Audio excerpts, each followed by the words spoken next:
Good morning, everyone. Today I'm gonna show you how I start my weekend. I usually wake up early, and after finishing my morning prayer, I visit Hilltop Park, which is almost 10 minutes away from my home, and love to watch the sunrise. Let's have a look.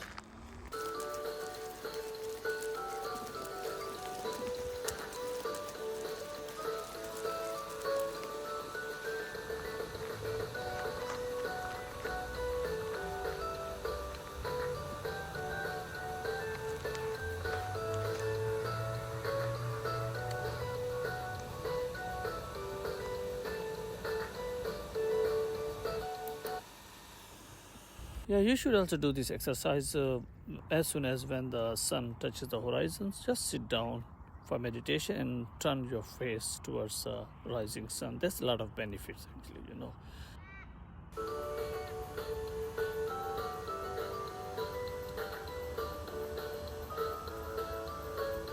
So, because the sunrise helps us synchronize our cortisol level.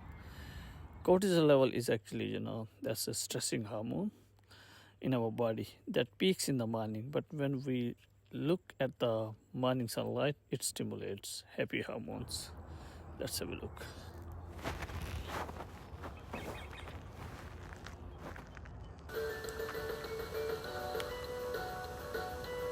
That type of exercise, gives you energy, well focused, and also gives you emotional strength for the rest of the day. So try it and see the results. I got a lot of benefits. Thank you.